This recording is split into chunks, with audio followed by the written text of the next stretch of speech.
ఆంధ్రప్రదేశ్ ప్రాథమిక వైద్య ఆరోగ్య రాష్ట్ర సంఘంతో అనుగుణంగా గత 6 రోజుల నుంచి మేము పలు రకాలుగా నిరసన తెలపడం జరుగుతుంది. ఈ నిరసన కార్యక్రమాలు ఎందుకు అంటే మా యొక్క న్యాయపరమైన డిమాండ్లు గత సంవత్సరము చేస్తామని చెప్పి మళ్ళీ ఈ సంవత్సరం కూడా ఏమీ చేయకుండా ప్రభుత్వం మొండి చేయి చూపడం వల్ల మేము ఈ రోడ్డు మీదకి వచ్చి ఇప్పుడు ధర్నా చేయడం జరుగుతుంది. మా యొక్క ప్రధానమైన డిమాండ్లు వచ్చేసి టైమ్ బాండ్ ప్రమోషన్స్ అంటే కనీసం అంటే 25 సంవత్సరాలు అంటే 2000 బ్యాచ్ నుంచి ఇప్పటి వరకు కూడా 25 సంవత్సరాల సర్వీసు, 20 సంవత్సరాల సర్వీసు, 18 ఏళ్ళ సర్వీసు ఉన్న వాళ్ళు ఎవరికే కానీ ప్రమోషన్ లేకుండా ఒకటే పల్లెటూరులో ఏదైతే ప్రాథమిక ఆరోగ్య కేంద్రం ఉందో అదే ఆరోగ్య కేంద్రంలోనే 20-25 సంవత్సరాల నుంచి ఒకటే క్యాడర్లో సివిల్ అసిస్టెంట్ సర్జన్ క్యాడర్లోనే చేస్తూ మగ్గిపోతున్నాము. మాకు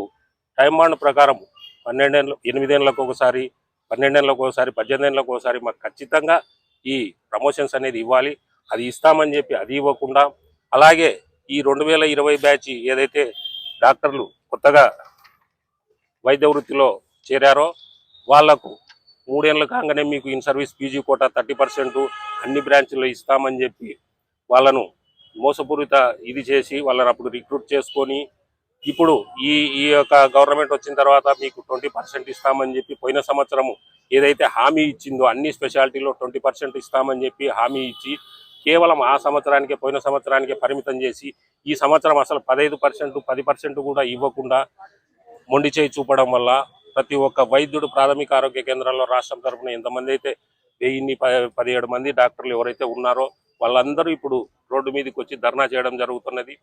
ఈరోజు వచ్చేసి మా యొక్క సేవలు అత్యవసర సేవలు ప్లస్ ఆన్లైన్ సేవలు ఏది ఉన్నా కూడా పిఎస్సిలో ఓపీ కానీ అన్ని సేవలు బహిష్కరించి ఇక్కడ మన నంద్యాల జిల్లా డిఎంహెచ్ ఆఫీసర్ దగ్గర ఈ ధర్నా చేయడం జరుగుతున్నది. అలాగే రేపు మేము చెలో విజయవాడ కార్యక్రమం కూడా 3వ తేదీ పెట్టాము. సో 3వ తేదీ కూడా అక్కడ విజయవాడలో ధర్నా అనేది చేయడం జరుగుతుంది. దాని తర్వాత ప్రభుత్వము దిగి వచ్చే వరకు ఆమరణ నిరాహార దీక్షకు కూడా కూర్చోడానికి కూడా మేము రాష్ట్రం తరఫున ఈ వైద్య సంఘాల తరఫున ప్లాన్ చేయడం జరిగింది. కాబట్టి ప్రభుత్వము మేము అడిగే న్యాయపరమైన డిమాండ్లు ఏవైతే ఉన్నాయో టైమ్ బాండ్ ప్రమోషన్స్ కానీ, పీజీ సర్వీస్ కోటా కానీ, అలాగే ఈ ఎఫ్డిపి కార్యక్రమం అంటే పల్లెల్లో వెహికల్తో వెళ్ళి సంచార చికిత్స అనేది చంద్రన్న సంచార చికిత్స అనేది ఏదైతే ఉందో ఇప్పుడు దాన్ని